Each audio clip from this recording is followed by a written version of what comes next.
Hello, my name is Dominika Ferens. I teach at the University of Wrocław, specifically at the Institute of English Studies, where I teach American literature. And the topic of my talk today is, how does it feel to be at university? Animating interest and resisting shame in contemporary North American campus fiction. I wrote this lecture thinking about the mounting health or mental health crisis in academia, both here and in North America. And I dedicate this paper to the youngest members of the academic community, who I think are the most vulnerable. My three case studies are contemporary academic novels, one published in Canada. This is Sarah Henstra's The Red Word, and two published in the United States, Real Life and Talent. And here are some of the questions that underlie today's talk. How does the rigidly structured, partly feudal, partly hip academia make students feel? And second, how do the complex feelings or affects experienced in academia impact students' life decisions and relations with others? And perhaps also which feelings or affects are specific to academia? I cannot promise to fully answer these questions, particularly because I'm not a psychologist, I'm a literature scholar, but I hope that just posing them will encourage you to think about academia as an emotionally charged space in which affects circulate between bodies. It's a vision of academia I'm trying to present here. The soundtrack for this talk is the psychedelic song, Baby, You're a Rich Man. I'll stop here, and I hope you'll listen to the rest of the song on your own. And I want to comment on a few things about this song. Although the singers in the song seem to be high on self-confidence, supposedly because they already belong to the beautiful people, they recite mantras as if they were a little insecure. And also, I think they expect the you or the listener to whom the song is addressed to need reassuring. Hence the mantra, baby, you're a rich man, baby, you're a rich man. You may not be literally rich, but perhaps you have beauty or talent, which also supposedly make you rich. Likewise, being at university evokes alternating or ambivalent feelings of confidence and insecurity, interest and excitement, as well as shame. While outsiders see academic life as privileged, leisurely, and detached from everyday responsibilities, as the term ivory tower suggests, those of us who study and work at universities know that such detachment and privilege are illusory, at least for most people. We feel differently about ourselves and academia depending on where we stand in relation to authority and to our peers. Students and teachers alternately feel smart and deserving, as well as anxious about being seen as imposters, young and beautiful, but insecure about their worth, or old, but trying to stay youthful so as not to feel passé and irrelevant. In fact, few of us know who we are, academia being a more demanding and a more competitive institutional environment than most. We nurture the hope that we will amount to something. We struggle to find out our own worth based on who talks with us during the breaks, who invites us out to coffee, whether the ideas that we voice in class sound interesting or boring to other people. Whether we get to initiate the topics of discussions or are ignored and have to simply speak about topics raised by someone else. And also based on how other people evaluate our homework, our articles, dissertations, and books. We spend so much of our life conforming to the rules and requirements of an institution, class schedules, syllabi, deadlines, learning outcomes, teaching standards, email etiquette, rules governing student-teacher behavior, publication requirements, and a host of other norms and rules, all of which were designed to make academia perform like a well-oiled machine, producing new knowledge and graduates equipped for the job market just in time. This environment generates complex emotional responses, and the campus novel, I think, is a good place to look for them. I use the terms campus, college, academic, and university novel interchangeably, which is probably not a good idea because there are subtle differences in their meanings. One of the novels I'm going to discuss today is about undergraduates, so it's a college novel. Two others are about doctoral students, so it would be a university or an academic novel. All three take place on a university campus, so perhaps campus novel is the most accurate. Novels set in academia are written in a variety of subgenres, so they might be Bildungsromane or crime fiction or gothic horror or romance. I'm not an expert on the college novel, but I do want to recommend a website called Scholesville, created by Dr. Marta Wysik at the University of Wrocław's Institute of Journalism. And I strongly encourage you to visit her website for reading recommendations if you're interested. What I have worked on are psychological and cultural theories of affect, which I will refer to today. I propose that out of the many affects that we experience every day, two play a special role in academia: interest and shame. I will attempt to show how these affects work in tandem. While interest is a powerful force that can overcome shame and fear, affects that prevent us from exploring new things, shame does the opposite. It extinguishes interest and curiosity. I will try to show first how fictional characters experience and resist shame, and second, how the campus novel allows readers to study certain affective scripts or automatic responses so as to resist shame more effectively. I have to admit that I passed over novels that celebrate university experience and university life, and I chose three that shine a light into the dark corners of academia. So clearly, these three do not represent the full spectrum of students' and teachers' emotional experience, but they do allow me to show certain systemic problems. A few words about affect theory.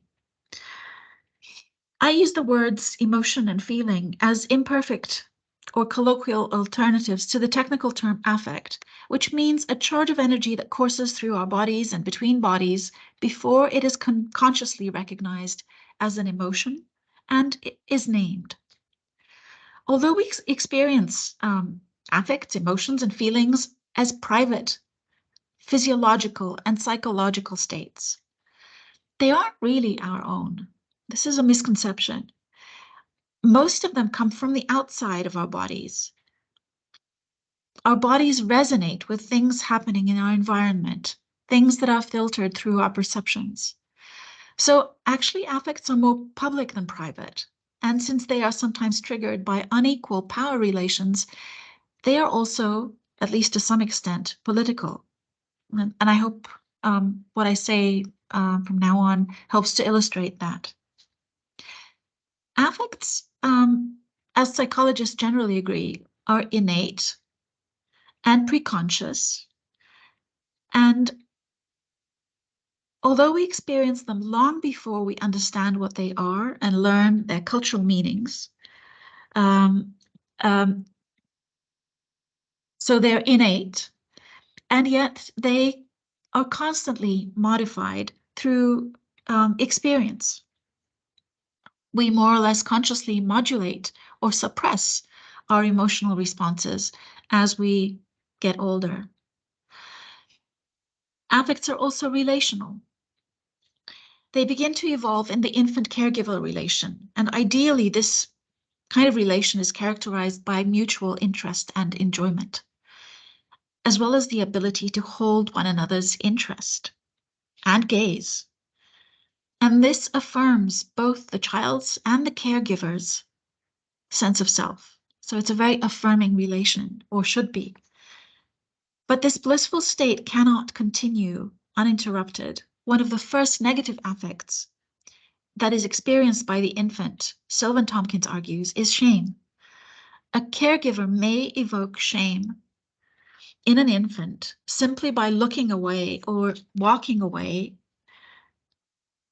acts which the infant understands as the withdrawal of interest. Right? So the infant comes to believe it is unworthy of interest. A very basic definition of interest: sustained attention to and excitement about people, things, and ideas. A powerful affect that animates and motivates us to act. Our sense of self-worth is reinforced when significant others find us interesting and when they pay attention to us. Conversely, we feel shame when, rightly or wrongly, we come to believe that significant others find us uninteresting.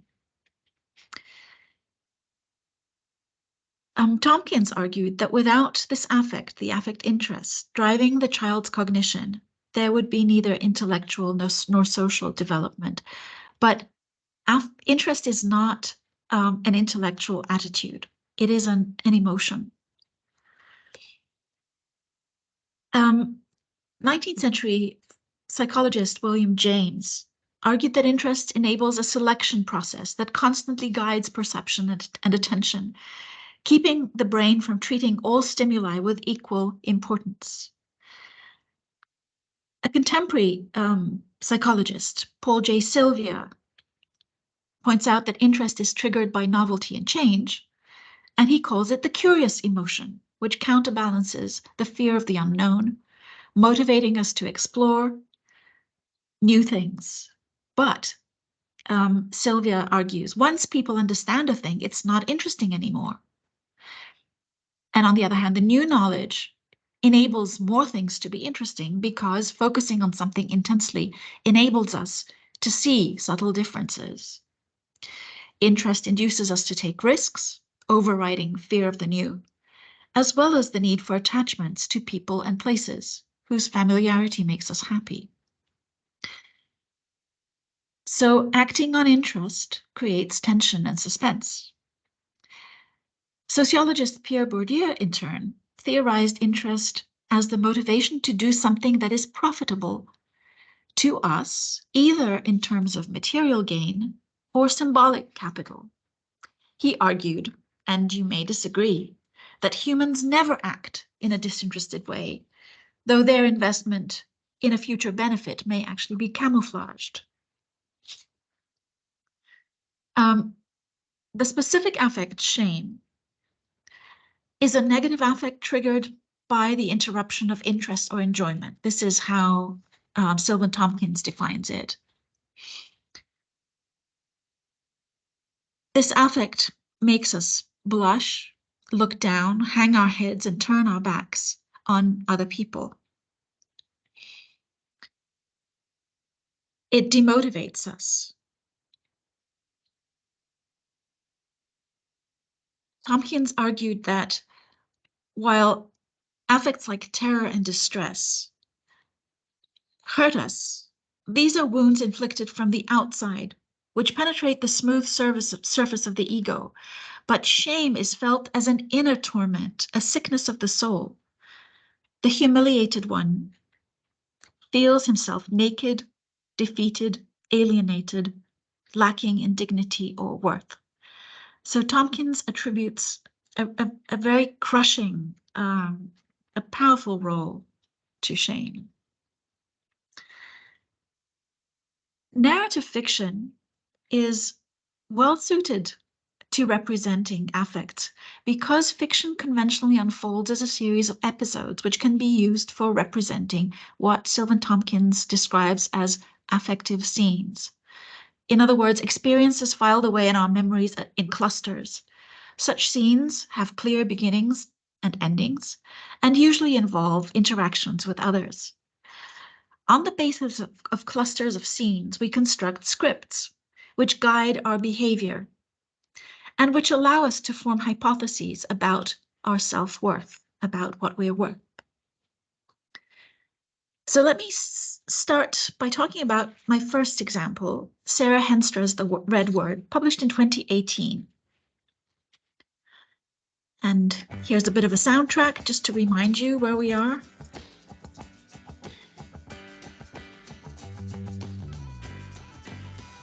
This is a text that is narrated retrospectively by a former student, a white woman named Karen. And it's a satirical academic novel about undergraduate student life. The distance that separates Karen, the narrator, from her younger self colors the text with irony and makes her characters, including Karen, the sophomore, come across as mild caricatures. Karen, the sophomore, finds university life interesting and exciting in at least 3 ways. It allows students to define their identity by choosing who they socialize with. The courses she takes, courses that are tailored to various students' interests, stimulate her. Also, the campus, which is full of young people freed from parental supervision, fosters desire and sex, which are very exciting. Henstra shows how the erotic spills over from the nightlife into the daytime activities in the classrooms and other spaces of the campus. So things that would otherwise be merely interesting become erotically charged. Early in the novel, the narrator decides to move out of a dormitory on campus to a house off campus run by anarcho-feminists, whose quirky dress style and intellectual sophistication he has actually admired from afar as a freshman student. Arriving at the house she wants to live in, Karen is grilled by 3 feminists who initially think she is yet another rape victim looking for a safe space and advice. She engages in a conversation with them and tries to impress them. The 3 girls exchange glances, and I realized I'd just passed some kind of a test. A little flare went up inside me. All this time, during all that rape talk before, my brain had been lagging behind the conversation, flailing, wrong-footed through its swamp of embarrassment. And I highlighted in pink the phrases that essentially bring out the emotional response to this situation. Oh, but I wanted to live here in this house with these women. It was like some kind of an alternate universe. This room with its riotous colors and textures and its in-your-face femaleness. In this chapter and elsewhere, Karen recalls scene after scene of embarrassment at lagging behind others intellectually, at being dressed wrong, at saying the wrong things, at missing the point of an exchange. In other words, at falling short of the norm. Karen's new friends encourage her to attend a course on women and myth taught by Dr. Esterhazy, who sensitizes them to the historical inequality between the sexes and the myths that are used to justify this inequality. And here is how Karen approaches Dr. Esterhazy. I would love the challenge, I said to the professor, my cheeks lava hot. There was something about the intimacy among these three, Steph and Diane and their professor, or maybe it was how perfect Sylvia Esterhazy looked here in the faculty club with her wide, pale eyes and her angelic hair like an aging Rossetti muse. She cast an aura and my roommates bathed in it, but I stood alone at the verge in my stained white shirt and my polyester skirt and my odor of kitchen grease and ignorance. You see here both the excitement, the lava pot cheeks, the language of loving the challenge, and at the same time, the acute shame that the narrator experiences. Have you any background in Greek myth? Dr. Esterhazy asked me. I wrote a paper on Persephone for Dr. Mandel last year, I said. I could give you a copy if you like. In fact, my paper had only mentioned Persephone in relation to Eve in the Garden of Eden. It seemed to do the trick, though. Thank you, Dr. Esterhazy, I said. Her name folded sweetly in my mouth, and I swallowed it like a secret vow. I would learn what this wise woman knew. I would learn what they all knew, and I would know it as well as they. I hope you see the kind of satirical language and the kind of caricaturing of both Dr. Esterhazy and the narrator herself. Interest and desire become fused in other ways too. The move to the feminist sorority is paralleled by another rite of passage. Karen goes to a fraternity, to a house party, determined to affirm her worth through sex.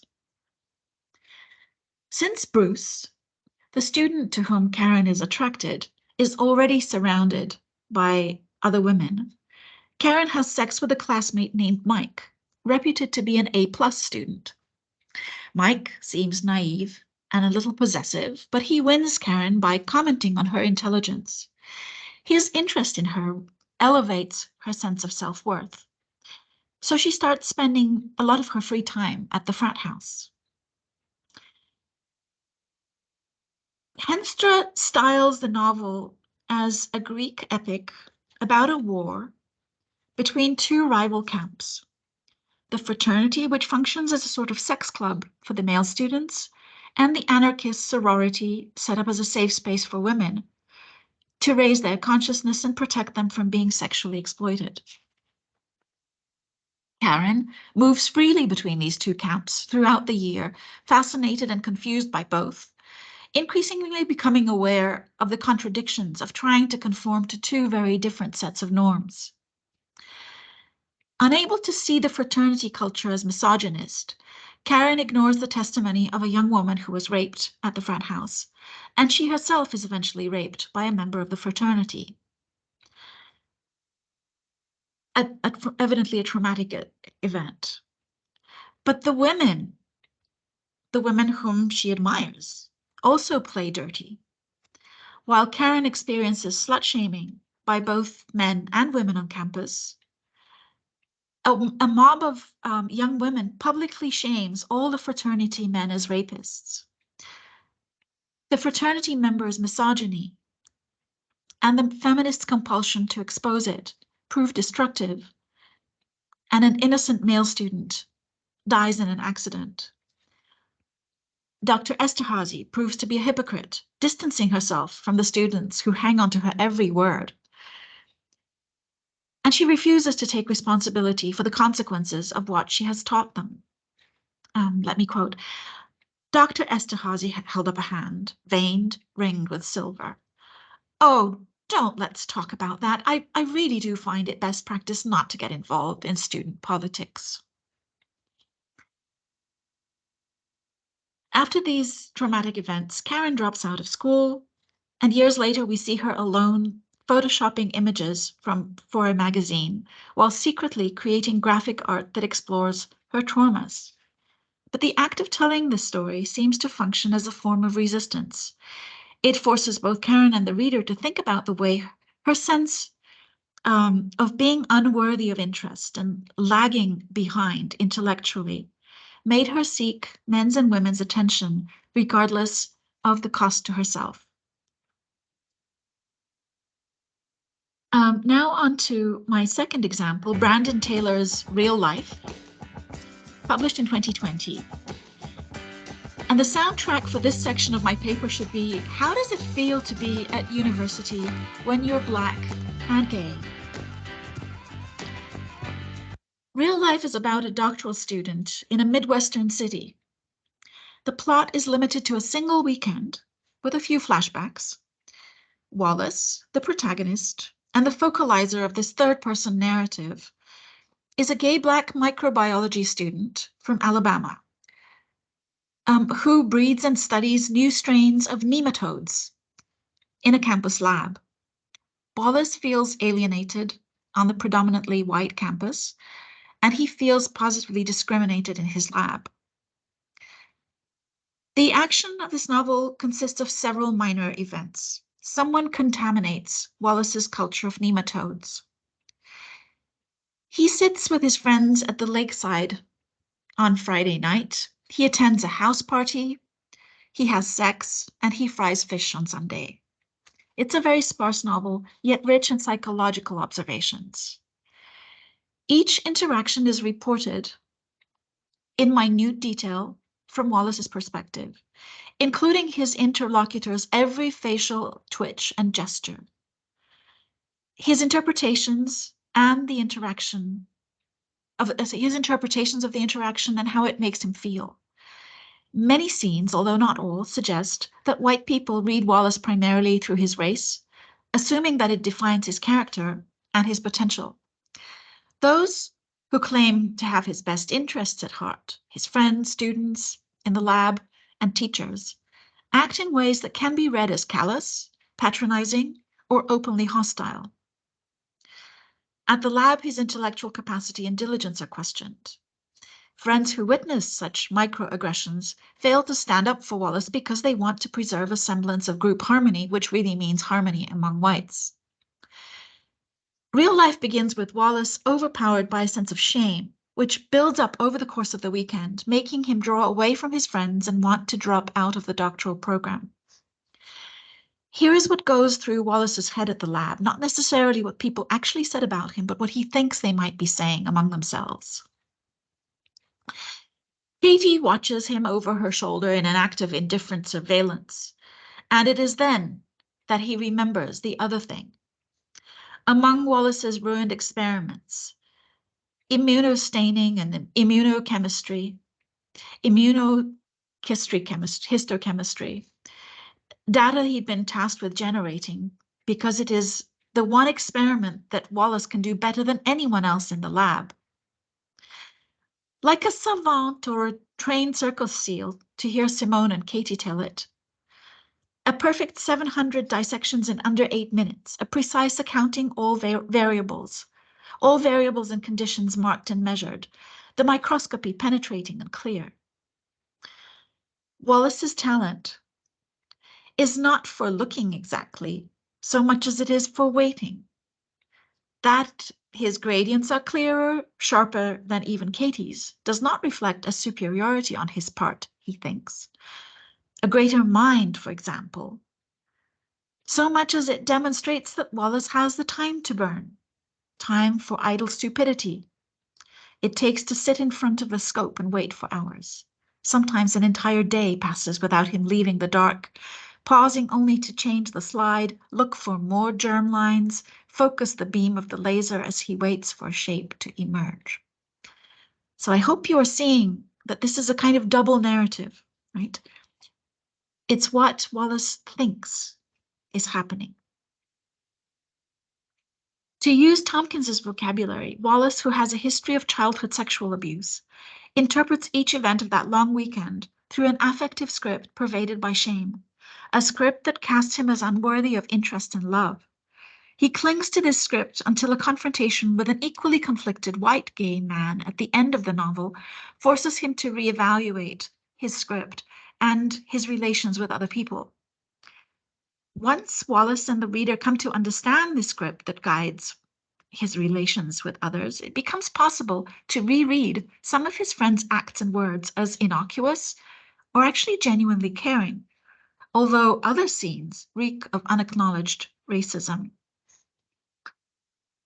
On another level, real life is a story of same-sex attraction that is suppressed for years by Wallace and also by his white friend Miller, until it erupts in a scene of physical violence.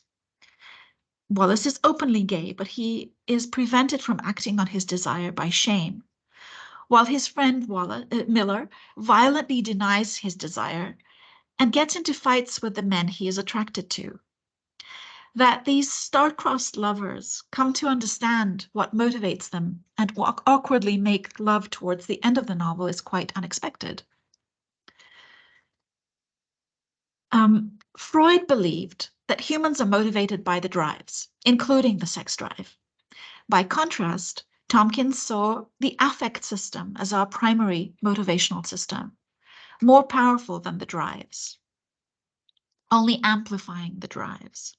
He wrote, quote, "One's sexual drive and one's hunger drive can be no stronger than one's excitement or interest in sexuality and about eating. And interest, excitement for Tompkins is one affect on a spectrum." This observation is borne out by scenes in which Wallace is prevented by the discomfort of being inside his black, slightly overweight body from responding to Miller's advances, although he gazes at Miller's body with desire. Wallace watched the muscles in Miller's forearm tighten. The pale interior of Miller's thighs flashed. The skin seemed smooth and chaste compared to the rest of his body. He watched Miller drink, the flex of his throat, the swallowing action. And then when they are actually alone and close together, Wallace tries to will himself erect. He tries to find some spark or ember of desire buried deep inside him, but nothing will come. Nothing will move within him. Something necessary has died or is unwilling to engage, end quote. Miller, in turn, resists desire because he fears abandonment. After a scene in which the two men share intimate stories, Wallace leaves the sleeping Miller and goes home. Miller believes he has lost Wallace's interest. In scene after scene, when they meet, Miller keeps repeating, "You left," alternately devastated and enraged, driven by an affective script that prevents him from hearing Wallace, who says that he left that night because he, quote, "just didn't want to be a hassle," end quote. The last chapter of the novel is actually the deliberately misplaced first chapter, depicting the moment of Wallace's arrival at the university, several years prior to the fateful weekend. What he sees on arrival are, quote, "tall, attractive people with shining skin, walking all around him, talking to each other as if they belonged to a world beyond his grasp," end quote. As a Black boy from Alabama, Wallace, quote, "had considered himself a Midwesterner at heart," end quote, long before coming to the Midwest, because, quote, "being in the South and being gay were incompatible." Right? So he gets out of the South because of the homophobia in his native environment. The peculiar structure of the novel suggests that if Wallace were to start over now, knowing what he knows about his own affects, and the fact that they can lead him to misread some people's words and gestures, he would actually belong to the beautiful people. And as one who belongs, he would perhaps have the strength to resist the racist and the homophobic microaggressions that he faces every day. And now on to my third example, Juliet Lapidos' Talent, published in 2019. I want to end on a slightly lighter note. I'll talk about a funny and a suspenseful novel that perfectly illustrates the old English saying, "curiosity killed the cat." Though no one actually gets killed in this novel, The narrator is a doctoral student who risks her reputation and career to sustain her flagging interest in literary studies. So I think you have a lot in common with her. And she loses. The novel's affective plot roughly goes like this. It's a story about how shame strangled interest, but then interest fought back and killed shame. The unreliable narrator protagonist, Anna, is a doctoral student, now into her 7th year of graduate studies, the norm being 5. Once ranked the most promising student in her seminar, she's written a 250-page literature review on the topics of talent and failure, and she has a provocative thesis, but she cannot finish writing for lack of a case study. Neither victim nor exploiter, but perhaps a little bit of both, Anna is a morally ambiguous figure. For in terms of inherited wealth, she is privileged. She lives alone in her private apartment. But within academia, she seems to be overshadowed by men. Men are the arbiters of quality research, and men, her fellow students, get tenure-track jobs. If we refer to Tompkins' observation that shame is a negative affect triggered by the interruption of actual or anticipated interest and enjoyment, then the depth of Anna's humiliation is proportionate to her high expectations of what she would accomplish as an academic. At the beginning of the novel, Anna languishes in her apartment, eating comfort food, mostly Pop-Tarts, prevented by shame and insecurity from venturing intellectually and physically out of her apartment and her current position. Quote, I could not account for what I did all day. Next to nothing. I had nothing to distract me from nothing. Quote. Then an extraordinary chain of events triggers her curiosity. At a supermarket checkout counter, she meets a woman in an orange coat who cannot pay for her groceries because she claims to have forgotten her wallet. So Anna pays for her. The woman, Helen, turns out to be a close relative of a famous author named Freddie Langley, now deceased, whose life and work promise to be a perfect illustration for Anna's theories on talent and hard work. Though Helen has no education and no money, she has plenty of cultural capital, as well as privileged access to Freddie Langley's manuscripts, which are sitting in a university archive, and only Helen has access to them as a member of the family. She also has intimate knowledge of the famous author. This coincidence understandably animates Anna's excitement. She goes on a thrilling treasure hunt for biographical details on Freddie Langley and for his unpublished manuscripts. She turns into an energetic investigator. She visits Freddie Langley's family home, and she persuades the current owner not only to let her in, but to actually leave her alone in the attic so she can supposedly absorb the aura of the attic, but really to hunt for memorabilia and to steal a document. No warning signal is loud enough to deter her from her pursuit. Encouraged by Helen, Anna steals Freddie Langley's manuscripts from the archive, but she does this so ineptly that she ends up being the only suspect. She then hands the manuscripts over to Helen Langley, who promptly disappears with them with the intention of selling them for profit. Meanwhile, Anna, a suspected thief, is forced to leave the university. What I found valuable in this narrative